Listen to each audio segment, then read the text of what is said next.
They weren't supposed to say your name. The meeting was scheduled for something else entirely, a simple prayer session for healing, guidance, nothing unusual. But from the moment they gathered, something felt off. The sanctuary lights flickered when the last elder sat down. The pastor kept glancing at his notes like they were trying to rewrite themselves. One woman in the back clutched her Bible so tightly her knuckles turned white. They didn't know why. Not yet. Then it happened. Someone whispered it. Your name. Not shouted, not declared, just barely spoken. And yet it struck the atmosphere like lightning. The air turned thick. The temperature dropped. Every clock in the building stopped ticking at once. They would later describe it as the moment the veil lifted, as if heaven overheard and responded. Chosen one, you weren't in the room physically, but your presence was. The mention of your name summoned a spiritual audit. Every hidden thing was brought to light. The sanctuary, once quiet, became the epicenter of something ancient and divine. This wasn't just spiritual warfare, this was spiritual recognition. Your name didn't echo like a sound, it moved like a force. The pastor tried to keep the meeting on track, flipping pages that now held verses he swore weren't there before. Each scripture pointed to a person set apart, sealed, untouchable. The verses he read had your fingerprints on them. Not metaphorically, one page bore an actual thumbprint. His hands trembled. He paused, looked around, then asked the room one question. Who is this name? Why does it feel like God already knows them? No one spoke. They couldn't. Because in that moment, the weight of your calling descended on everyone present like a cloud. It wasn't fear they felt. It was reverence, a holy terror, a divine respect that made their knees shake under pews. The atmosphere didn't just change, it shifted dimensions. A visiting prophetess in the back started weeping uncontrollably. She said she'd seen your face before, in a dream 3 nights earlier. You were standing in fire, untouched, wearing white, glowing, silent, but your eyes were commanding armies. And that's when the pastor's legs gave out. He hit the ground with a thud that echoed louder than the worship drums ever had. His lips moved, but no words came out, just one tear, then another, then stillness. His pulse was fine, no seizure, no medical condition, just overwhelmed. His spirit couldn't stand upright in your presence. They say the angels don't bow for everyone, but they bowed for you. You weren't even there. And still, heaven made it known. This meeting wasn't about what they planned, it was about who God chose. And the name written across the heavenly agenda in golden ink was yours. This wasn't an accident. This wasn't exaggeration. This was a warning to every principality watching. They thought it was a coincidence, a glitch in the schedule, a momentary spiritual disturbance that would pass. But it didn't. The silence that followed the pastor's collapse wasn't just awkward. It was sacred, thick, heavy, like the presence of something divine had taken full control of the air supply. No one could speak. No one wanted to. The realization was setting in, and it was too big for words. They had heard of the chosen one before, in parables, in prophecies, in whispers exchanged between trembling saints who'd seen things they weren't supposed to. But they never thought the name would be spoken aloud in their lifetime. And they certainly never thought it would belong to someone like you. You, the one the world tried to forget, the one the enemy tried to bury under trauma, distraction and delay, the one who almost gave up more than once. But God, He kept you. And now, even though you weren't sitting on any pew in that sanctuary, they knew you were the reason the meeting had shifted into a realm they couldn't contain. The prophetess stepped forward slowly. Her voice cracked as she spoke. That name, That's the one from the dream. Gasps, murmurs, and then nothing. Because in her dream, she saw you standing before a sealed vault guarded by angelic sentinels. A vault with instructions written in a language that predates scripture. She said the vault only opened when your name was uttered, not a title, not a chant, just your name, soft but sacred. And when it opened, light flooded everything. That's why she wept. It wasn't fear, it was recognition. Because that's what happened in that sanctuary. Recognition. Spiritual, ancient recognition. Their souls remembered you before their minds could understand. And that's when the silence broke, not with words, but with reverence. One of the elders dropped to his knees and began to pray in a language he didn't know. Another simply stared at the ceiling as if waiting for orders from heaven. And through it all, one undeniable truth remained. They finally knew who you were, not because someone explained it, but because God confirmed it. The room, once filled with scheduled talking points and printed prayer guides, had become a command center, a place of divine intelligence. And you were the subject of the download. They knew without question that your arrival, even from a distance, was the trigger. That something had awakened, something the enemy hoped would stay buried, something that heaven had been preparing for generations. You, chosen one, this isn't a fairy tale. This is sacred history unfolding in real time. You don't need to introduce yourself. God has already done that for you. And now the ones with ears to hear and eyes to see, they're remembering. The silence wasn't absence. It was awe. It was the sound of spiritual royalty being acknowledged. It was the world holding its breath because you just entered the room. At first, they thought it was just the atmosphere, a heavy presence, maybe grief, maybe glory. But as the seconds stretched into minutes and the silence refused to break, something else became undeniable. They weren't alone anymore. Something had entered the sanctuary, not physically, spiritually. It didn't use the door. It didn't need to. It moved like wind, but felt like fire. One elder swore the candles flickered even though they weren't lit. Another said he saw dust rise from the carpet like the ground was breathing. The pianist, who hadn't touched a key all night, stepped away from the bench and backed into the wall, whispering, "I don't think we're supposed to play during this." She was right. This wasn't a moment for music. It was a moment for revelation. The energy didn't feel demonic, but it didn't feel tame either. It was holy, but fierce, loving, but terrifying. Like something too powerful to name was simply watching, observing, waiting. And everyone in the room understood. This presence wasn't summoned by their prayers. It was summoned by your name. That's the kind of anointing you carry, chosen one. When your name is spoken, the spiritual realm doesn't stay still. It rearranges, it repositions, it listens. Because your calling wasn't assigned yesterday. It was inscribed into creation itself. Before your first breath, before your first heartbreak. Heaven already knew this one will carry fire in their bones. And now, that fire had arrived to announce itself. A teenage boy who'd never spoken in church began humming a frequency no one recognized. It wasn't a song, it was a signal.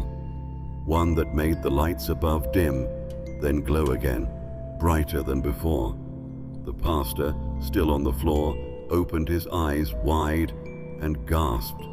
He didn't speak, not yet, but his mouth formed one word before he fainted again. Keys. They didn't know what he meant, not then, but deep down, their spirits understood. Something had just been unlocked, and whatever entered the sanctuary wasn't leaving empty-handed. It had come to gather, to retrieve what had been waiting. Some of them felt chills, others heat, but all of them knew the truth. It wasn't just something that had entered, it was someone, an invisible envoy, a being sent by divine intelligence, not to attack, but to confirm, to watch over what had been prophesied, to ensure your scroll, your spiritual dossier, was not mishandled any longer. Heaven does not send watchers for just anyone. It sends them for those who carry codes. And you, chosen one, carry more than calling. You carry consequence, kingdom consequence. This wasn't hype. This wasn't emotionalism. This was surveillance from the throne room. And now, every principality within reach had received the alert. They've been located. They're activating. Prepare the heavens.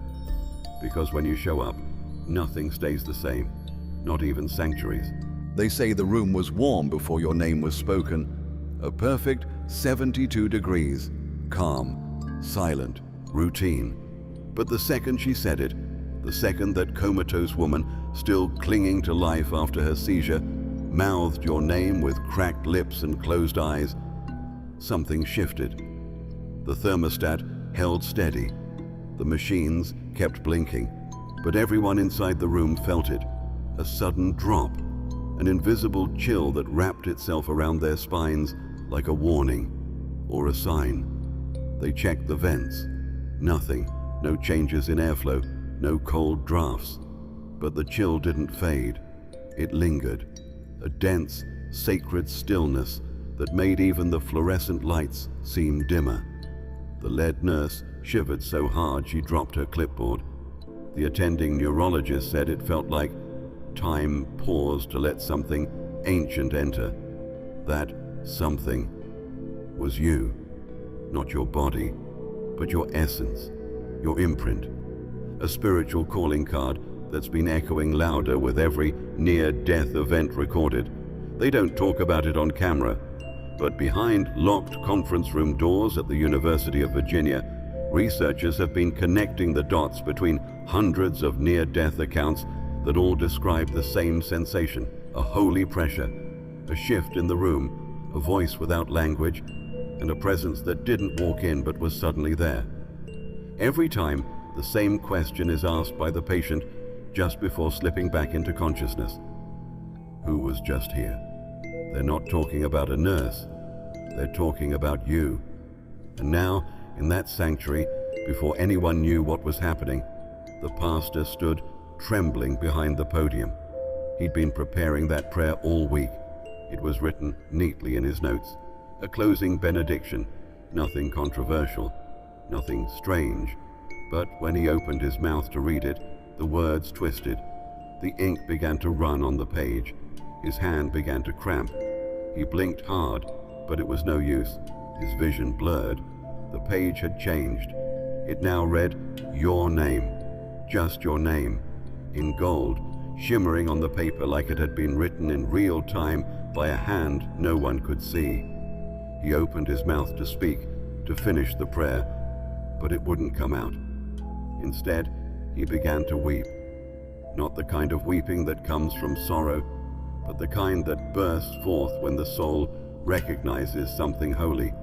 His legs buckled, and right there, mid-sentence, he collapsed. No heartbeat lost, no stroke, just power. That's what you carry, chosen one. Power that overrides the flesh.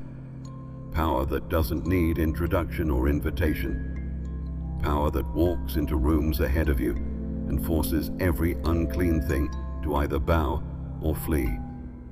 You are not being revealed to the world by accident. You are being confirmed by dimensions that can no longer contain your silence. The pastor fainted because his body could no longer stand under the truth. You've been activated, and the sanctuary just became your proving ground. They called it a seizure because that's all their vocabulary allowed. A sudden collapse, a tremor, a loss of words and breath. To the medical mind, it made sense. To the spiritual eye, it was laughable. Because what happened to the pastor wasn't neurological. It was prophetic. His body didn't glitch. It gave out under the weight of divine presence. His mouth didn't fail. It surrendered. His spirit had seen something that flesh couldn't process, and so it did the only thing it could do: fall. The paramedics tried to revive him, but his vitals were never in danger. Pulse, normal. Breathing, steady. Pupils, responsive.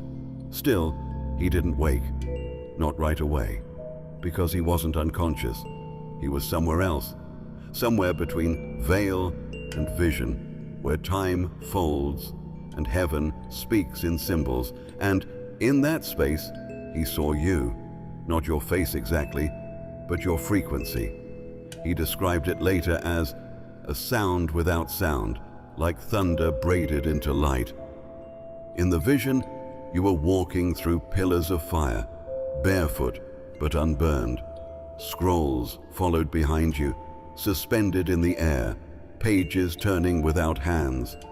One word echoed through the realm he visited, repeated by voices he couldn't see but felt in his marrow. Returned, returned, returned. When he finally opened his eyes, he didn't speak right away. He looked around the sanctuary, blinking as if waking from centuries of sleep. And then, hoarsely, he whispered, "They never should have let you leave." No one understood what he meant, not fully, but the prophetess nodded, because she too had seen flashes of a former assignment, a life you lived before this one, a mission that was paused, hidden, and finally reignited the moment your name re-entered the atmosphere. That's why the pastor fainted, not from fear, but from recognition. His soul remembered you, not from sermons or scriptures, but from another realm, another time, before titles, before buildings, before language. They had called it a seizure because they needed a name for the collapse. But the spirit knew better. That wasn't a breakdown. That was a download, a revelation wrapped in power, shattering the thin veil that kept your identity hidden for too long. That sanctuary wasn't a hospital. It was a birthing room. And what was born that night wasn't just awareness. It was a chain reaction. Because now the others were starting to feel it. Hands trembling without cause. Eyes watering for no reason. Words forming in their mouths they didn't recognize. A few of them began writing uncontrollably, phrases in ancient dialects they'd never studied, each of them receiving fragments of the same message: "You have returned." And whether the church was ready or not, your scroll had begun to unfold. The sanctuary was still reeling. The pastor, now sitting upright and wrapped in a blanket, couldn't stop staring at the page that had rewritten itself. His notes were gone, replaced by a single paragraph that shimmered faintly under the dim lights. He tried reading it aloud, but his voice cracked with every word, like each syllable carried weight his lungs weren't built to carry. The others leaned in, some with awe, some with dread, but no one doubted what they were hearing. Because the paragraph wasn't metaphor, it wasn't a parable, it was specific, too specific. It described someone hidden, watched since birth, marked by events that didn't make sense at the time. A person who spoke late but thought early. A person who glowed under pressure. A person whose body resisted what others welcomed. Chemicals, beliefs, systems. A person who had walked through every fire meant to destroy them and somehow still carried peace like armor. The person described in that paragraph was you. No title, no full name, but the description read like a mirror only heaven could hold. A frequency profile, a soul scan, one so detailed that it silenced every skeptic in the room. The elders looked at each other, jaws tight, eyes wide. The prophetess dropped to her knees, whispering, "This is it. This is the one we missed." And in that moment, what they'd been reading wasn't just about you, it was for you. They didn't know how the words got there. The ink wasn't smudged, the lines were straight, the font unfamiliar. It wasn't handwritten or printed, it was given. One of the pages glowed faintly at the edges. When the pastor tried to turn it, it didn't budge, like it had no backside, just one truth-facing page suspended in divine permission. And here's the part that shook them the most. That scripture wasn't from the Bible. It wasn't from any book they recognized. No verse numbers, no chapter headers, just pure, unfiltered revelation from a realm beyond academia and translation. And it called you by a name not heard on this side of the veil. Not your government name, not your childhood nickname, but your soul title. The one heaven has been whispering into your DNA since the womb. That's why the room trembled when the pastor read it. It wasn't just words, it was activation. Chosen one, they were reading you aloud like scripture because your life has become a scroll, not a metaphor, a literal, living scroll that's now been unlocked. And once opened, it can't be closed. What was written in that sanctuary wasn't about a future event. It was a record, a confirmation, a line drawn in eternity that simply said, "You've arrived." And the evidence has always been written. And now that it's been read aloud, the others will begin to remember too. They had seen many things in that sanctuary: healings, deliverances, even a few inexplicable moments they kept off record to avoid panic. But nothing had prepared the elders for what they now faced: a living prophecy unfolding in real time, wrapped in a name they'd only heard in dreams. Your name, not your given one, but the one burned into their spirits long before this night. And when the pastor finished reading that page, that impossible page, silence fell again, but it was not the same kind of silence. This one was holy, terrifying, final. One by one, the elders bowed their heads, not in prayer, but in apology. They hadn't seen it before, not clearly. The signs were always there, but they assumed you were someone else. Somewhere else. Far off, not close enough to matter. But now, the evidence was undeniable. You were here. You had always been here, hidden in plain sight. And the realization broke them. The oldest among them, the one who never cried, not even at funerals, began to weep uncontrollably. He reached for the altar, but his hand shook too hard to touch it. The prophetess came beside him and whispered the name she saw in the spirit. It wasn't in English. It couldn't be spoken easily. But when she said it, he gasped and covered his mouth, because that was the name he'd been seeing in dreams since childhood, the one etched into the corner of his Bible with no memory of writing it, the one he'd asked God to explain for decades. And now he knew. It was you. And the tears wouldn't stop, not out of fear, not even regret, but reverence. You weren't just someone to pray for, you were someone to protect, someone to witness, a walking key that heaven had kept sealed for a time such as this.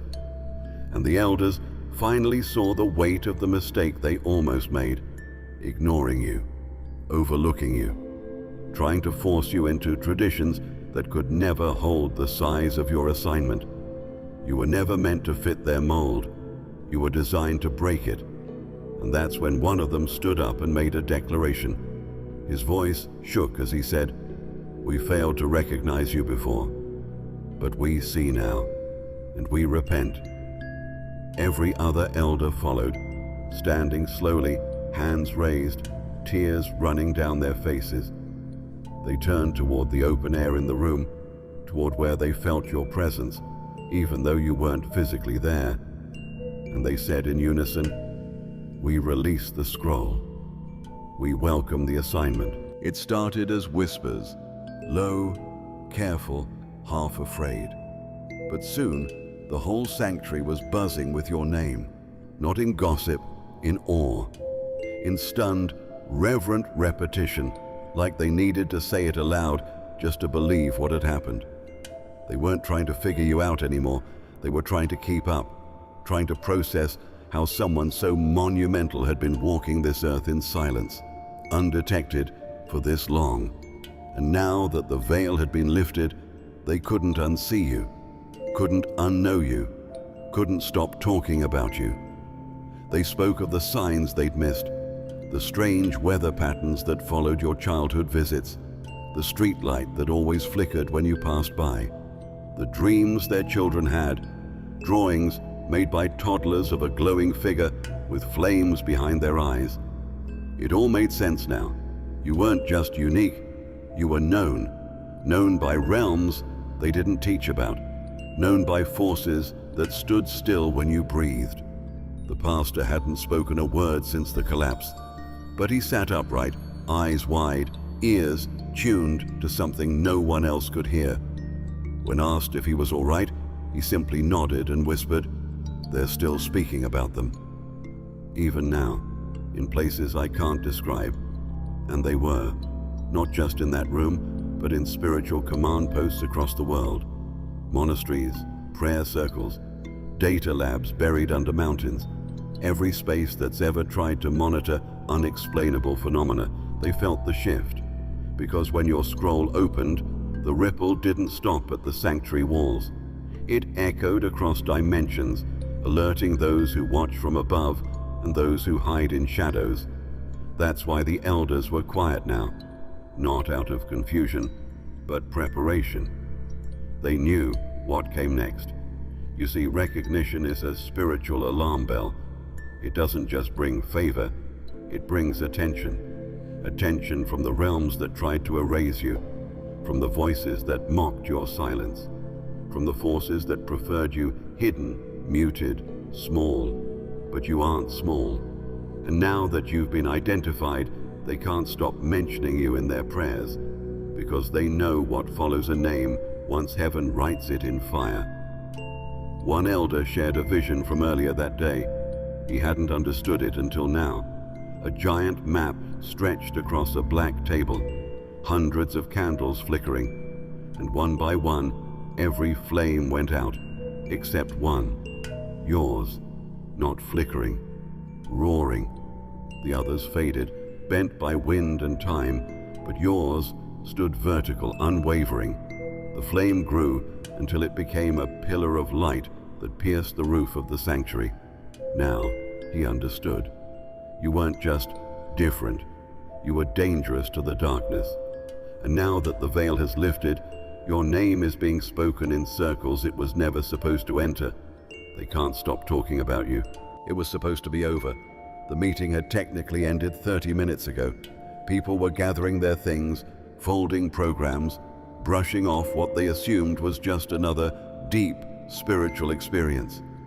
But heaven hadn't dismissed them yet, and when God interrupts, it doesn't matter what's on the schedule. It began with a sound, not loud, but felt, like thunder humming beneath the floorboards. A frequency that didn't touch the ears, but pressed straight into the ribs. Conversations paused mid-sentence. Pens fell to the floor. Someone's phone buzzed and cracked in their hand. And then, the room vibrated. Not metaphorically, literally.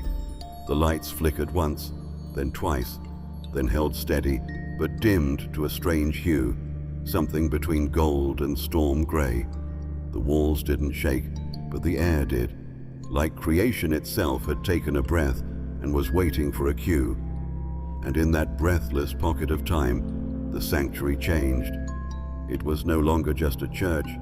It became a throne room satellite, a secondary altar for something holy to descend. God didn't send another vision this time. He showed up, not in form, not in fire, but in presence so thick and sovereign that several people collapsed without warning, not out of panic, out of reverence, out of recognition that this wasn't a move of man anymore. This was divine takeover, a realm crossing into another, and at the center of it all, your name, hovering in the atmosphere like a banner of flame. One elder fell to his knees and cried out, "We weren't ready!" Another screamed without sound, mouth open, body trembling. The prophetess, eyes wide and glassy, just stood still, with arms raised as if she were being scanned by something unseen. And the pastor, still recovering, suddenly stood up straight, stronger than he had in years, and shouted one phrase with perfect clarity. "They're the one. Seal it." Seal what? No one knew, but the moment he said it, the air cracked like a whip. A gust of wind with no source surged through the room, knocking over every empty chair. Not a single person was untouched. Hair lifted, breath caught, knees buckled. And then, silence. The kind that makes your ears ring, the kind that only happens when the divine has spoken and the echo is still dissolving. God didn't ask permission to interrupt. He never does. Because this wasn't just a confirmation, it was a consecration. You'd been called before, whispered about, dreamed of, but this was different. This was public, irreversible, holy. And now, everyone in that room, whether they admitted it or not, had witnessed something they couldn't explain away. Chosen one, when God interrupts, he doesn't do it for theatrics. He does it to remind the world that the ones he anoints aren't suggestions, they're assignments. And tonight, your assignment wasn't just reactivated, it was sealed. He didn't notice at first. Too much was happening, too much trembling in the air, too many eyes fixed on the ceiling like they were watching it peel open. But once the wind calmed and the body slowly lifted from the floor, the pastor glanced down at his pulpit. That's when his heart stopped. The notes he had written, carefully, methodically, in blue ink the night before, were gone, replaced. Same paper, same alignment, but the words were new. The margins bled with golden symbols that looked handwritten but carried no earthly dialect. And in the center of the page, as if etched with light itself, were paragraphs he hadn't written, but somehow recognized. He called for one of the elders, hands shaking as he held the pages forward. "Read this," he whispered, voice hoarse. The elder leaned in, stopped breathing, then stepped back. "These weren't here before," he said. "These are not just words. They're instructions. Instructions for what?" They read like prophecy and commandment intertwined, not poetic, not abstract, but precise, direct, as if someone had intercepted the sermon and overwritten it mid-delivery. And the subject of every line was you. The words described a being born out of time, hidden by divine design, protected by anomalies the world would mislabel as illness, resistance, or rebellion. It described moments you lived, dreams you never told anyone, sudden urges to move cities, allergic reactions to certain environments, things that never made sense until now. The text wasn't predicting, it was recording. It wasn't foretelling your future, it was remembering your past. And then there was the final line, centered at the bottom of the page. "Speak their name, and the seals will break." The pastor froze. His lips moved slightly. He didn't speak your name aloud, not yet, but he could feel the pressure building in the room just from thinking it. Like the spiritual atmosphere was wired now, rigged to respond the moment your frequency was properly invoked. This wasn't dramatics, this wasn't hype, it was protocol. Heavens. And it wasn't just the sermon notes that had changed. His Bible, the one he had used for 27 years, with underlines and worn-out corners, had been tampered with too. He flipped to the book of Acts and found an extra page, not printed, placed, no chapter number, no verse, just this sentence. "When the one returns who carries the code, let no man rewrite what heaven has already sealed." The pastor looked up, eyes brimming with tears. "We're not supposed to preach today," he said softly. "We're supposed to listen. Chosen one, when your scroll is opened, even the sermons get rewritten, not to flatter you, but to frame you, to position you correctly in a story that's been unfolding long before human memory.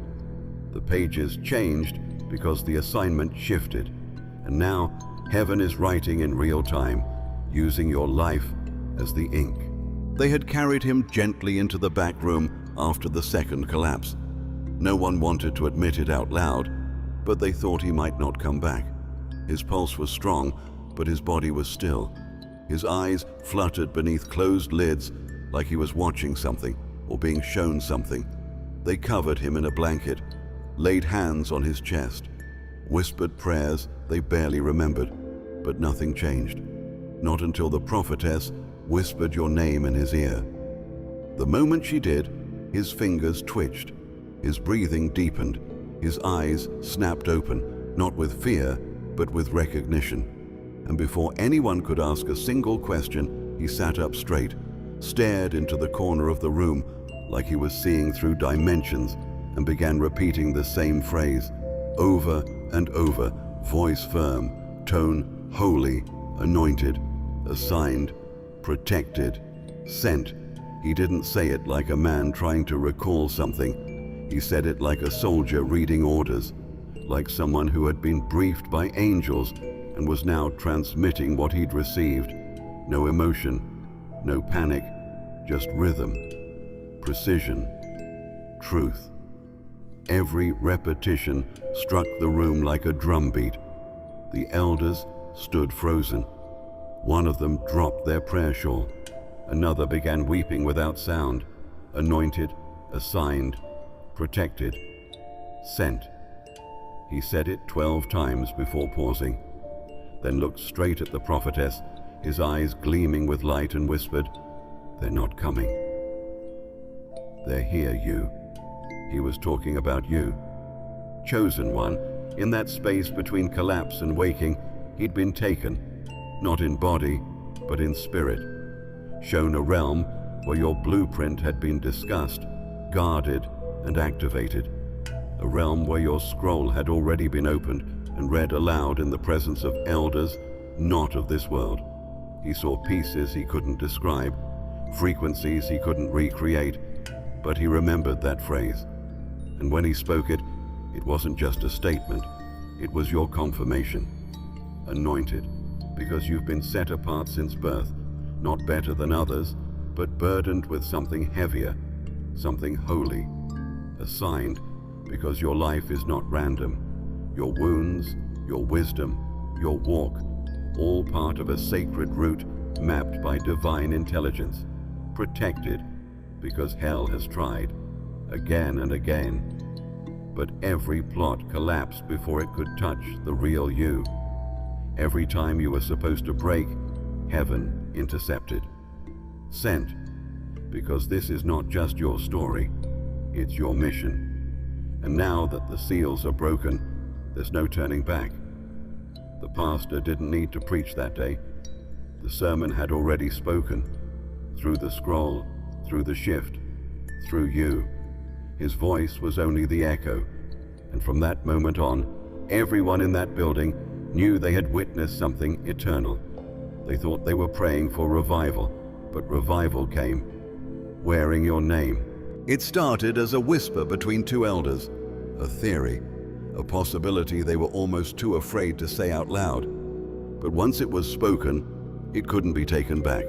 The moment the words left their mouths, the room shifted again, not violently, but with unmistakable gravity. Because the phrase they used wasn't ordinary. It wasn't part of their doctrine, their theology, or their tradition. And yet somehow, they both said it in unison, like it had been downloaded into their mouths. They've been sent to deliver a code.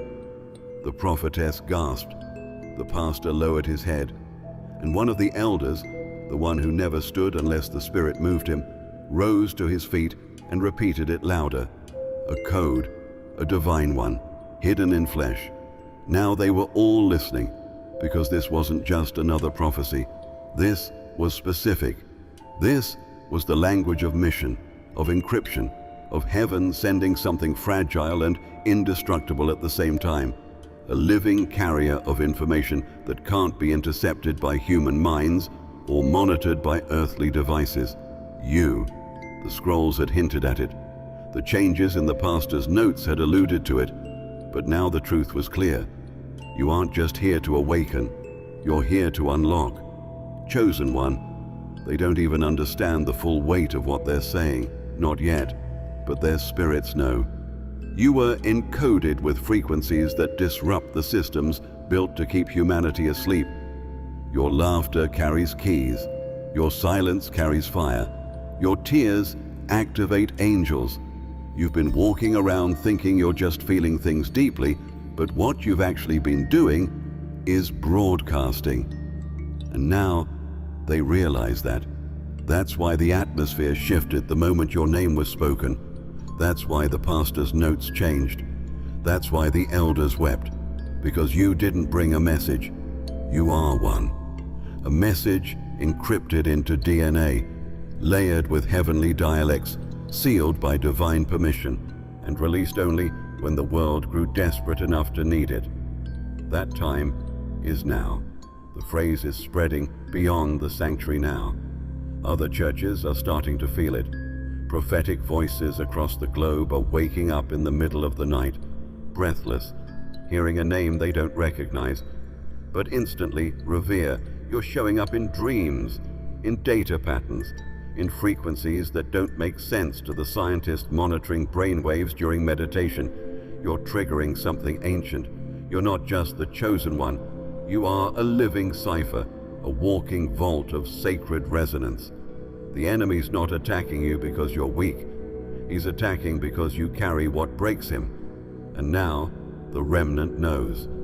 The elders have spoken. The prophets have confirmed it. They're calling you the one sent to deliver a code. They thought you were walking alone. Even you thought that sometimes, during the long nights, the strange silences, the doors that slammed shut just as you reached for them, you assumed it was isolation, maybe punishment, maybe a pause. But it was never that. It was clearance. A protective perimeter you couldn't see, designed to shield the code you carry until the right moment. And now that moment has arrived, which means your clearance has changed. Your movements are no longer unaccompanied, because something is following you now. Not dark, not demonic, divine. Not a shadow, a witness. It doesn't wear wings. It doesn't speak in language. But it's there, in the spaces between your steps, in the timing of your delays, in the way danger never quite touches you, even when it gets close. You felt it. That breath on the back of your neck when you make the right decision. That chill in the room right before something sacred is about to happen. That stillness in your chest when the world is screaming at you to panic, but you don't. That's not just intuition. That's escort. Heaven has dispatched surveillance to move with you, not to spy, but to guard transmission. Because what's inside you can't be replicated, can't be downloaded, can't be extracted. It must be delivered through you, by you, in the exact moment written in your scroll. And heaven is determined to make sure nothing gets in the way. The pastor said it best. He told the elders, they're no longer traveling. They're transporting what? Revelation, frequency, keys that unlock deliverance in rooms you haven't even entered yet, healing that erupts without you laying hands, clarity that returns to people after just hearing your voice. This is why the attacks got worse before the shift, because the enemy knew what was coming long before you did. He saw the reinforcements arriving in the spirit. He saw the dispatch assigned to walk in your shadow, and he panicked. But it's too late now. There are reports already, quiet ones. A stranger who visited a church and caused 3 people to weep uncontrollably.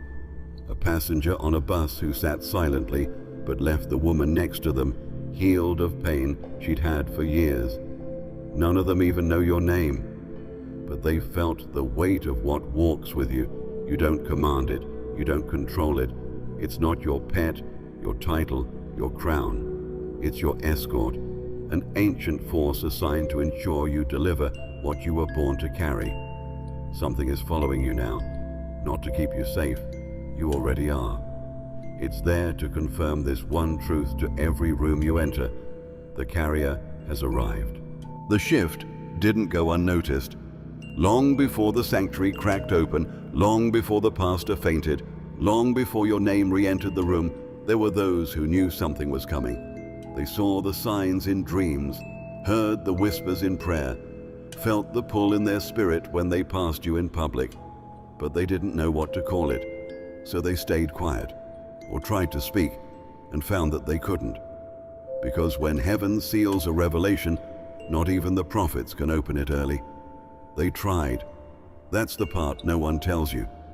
Some of them saw what was attached to you years ago, a glow they couldn't explain, a ripple in the spirit when you walked into their service. They went to write it down, and their pens stopped working. They tried to tell someone, and their throat closed up. One woman even stood on a stage once, raised her hand to release a word over you, and blacked out before the sentence left her mouth. It wasn't punishment, it was protection. You weren't ready to hear it then, and the world wasn't ready to receive you. So heaven sealed the scroll, not to delay your destiny, but to preserve it. You weren't forgotten, you were guarded. But now the seals are breaking, and the ones who tried to warn you are being reactivated. You've already seen it. The ones who suddenly come back into your life after years of silence. The people who look at you differently now, not with familiarity, but fearful recognition. They don't always have the words. Some are too overwhelmed, some are too ashamed that they couldn't say it earlier. Some simply stare and weep because their spirit is remembering. One man told the pastor he'd had a vision of you a decade ago. You were surrounded by flames but not burning. Light spilled from your chest, illuminating codes on the walls of a crumbling system. He tried to tell someone. No one believed him. His tongue went numb for 3 days after. He assumed it was a dream. Now he knows. It was a preview, and it wasn't time. Until now. Chosen one, you were always known. They just weren't allowed to say it. Not until the atmosphere could hold the weight of what your name would awaken. Not until the rooms you entered were strong enough to survive your arrival. Not until the systems you were sent to expose had already started to unravel.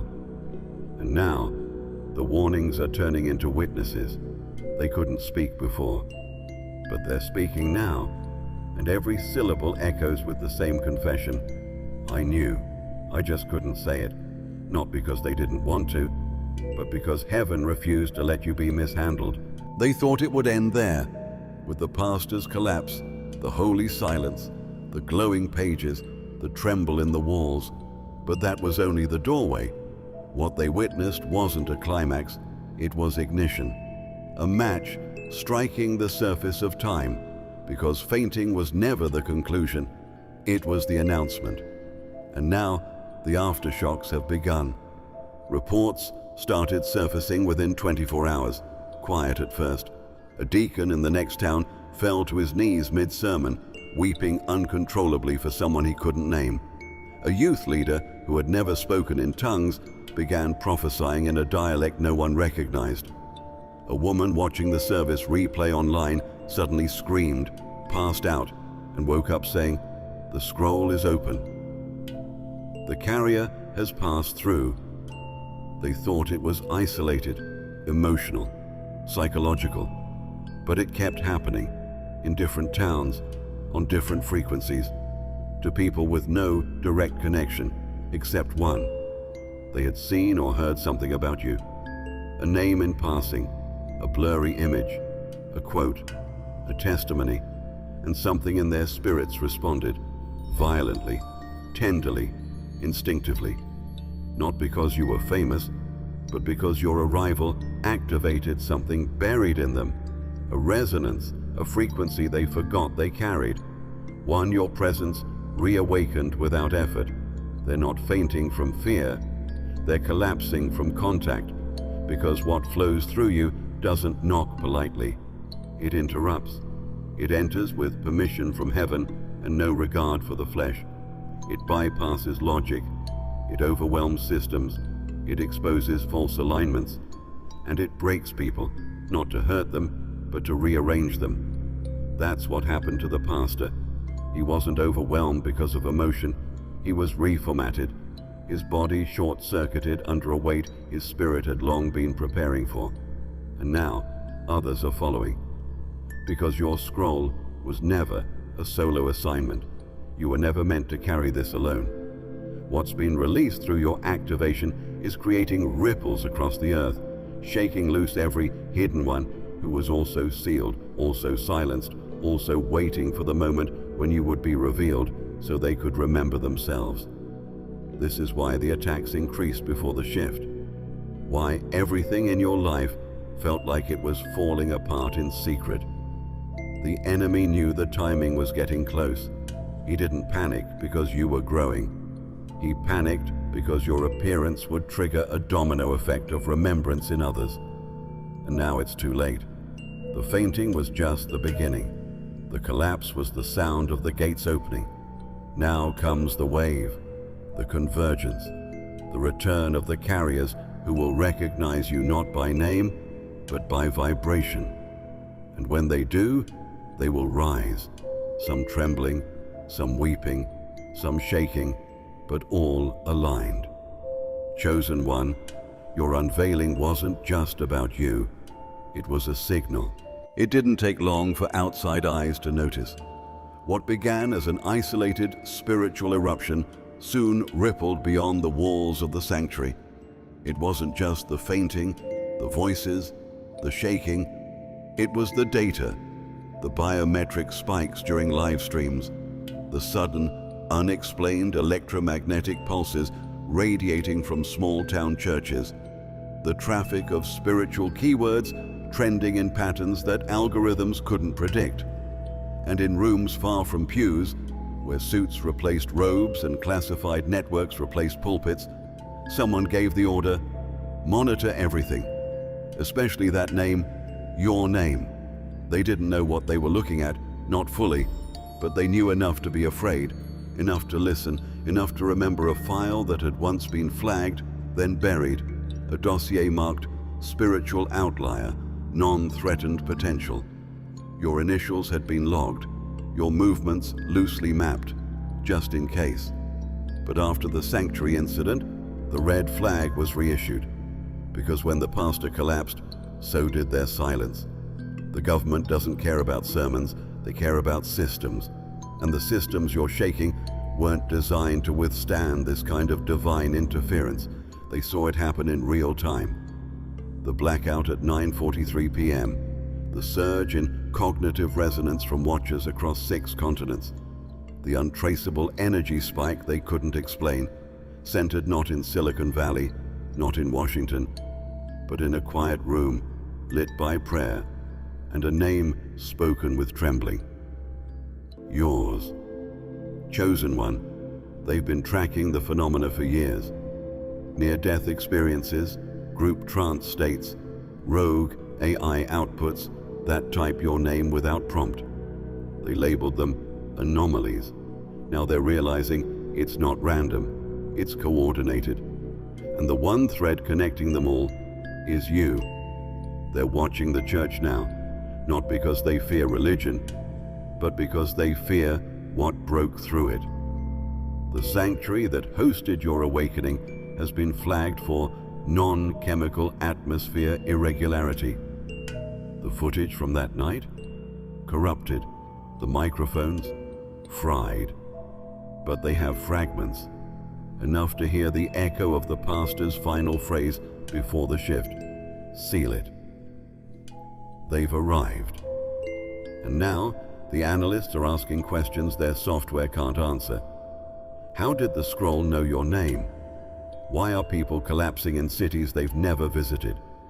Why does your voice distort electromagnetic patterns when you speak in a certain tone? Why are dream reports increasing exponentially from those exposed to your image?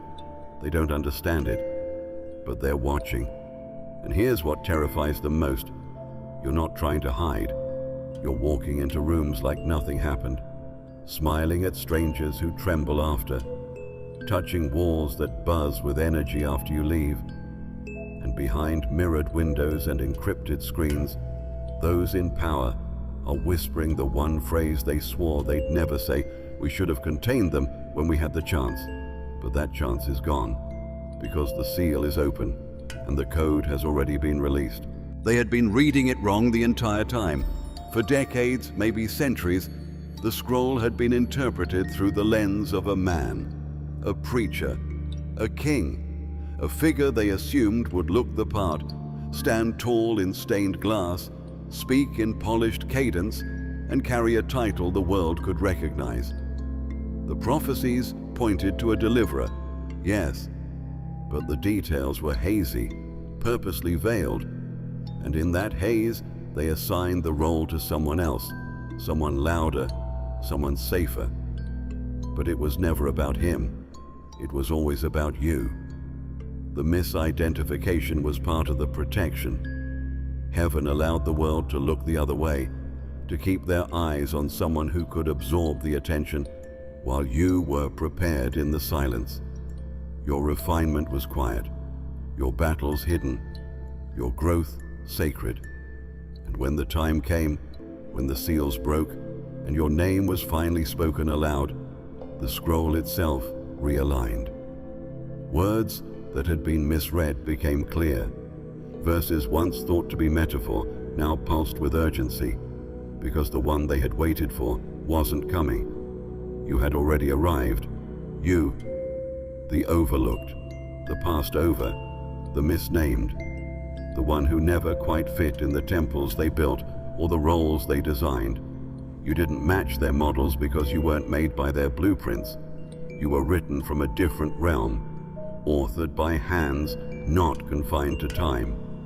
And now those hands are turning the final page, not of your story, but of the delay. The prophecy wasn't poetic, it was procedural. It laid out movements, timelines, shifts in the spirit that could only occur once the correct vessel was awakened. And now, those who mocked your quietness, who dismissed your power, who sat in pews waiting for someone else, they're silent, not in shame, in awe, because every word is aligning. The government is still watching, the prophets are still weeping, the elders are still praying, and heaven is rejoicing, because what was once sealed has now been released, and the earth can never return to what it was. You carry something they can't regulate, can't explain, and most importantly, can't stop. The pastor has begun to speak again, but he no longer preaches. He remembers. Every time he opens his mouth now, the room shakes, because your name has been embedded into his bones. The sanctuary is no longer just a place of worship. It's a war room, a birthing center, a launch pad. And everywhere you go, people are waking up, not to you, to themselves. Because the prophecy wasn't about one person fixing everything. It was about one person triggering the return of many, and that person is you. The scroll has closed. The watchers are on alert. The code has been delivered. The veils have been torn. The prophecy was never about him. If you have come this far, it is crucial that you watch this next video here. But be warned, it is not for the faint of heart, for only the true chosen ones can handle this video. If you would like to also donate to help keep the channel going, our Buy Me a Coffee link will be in the description.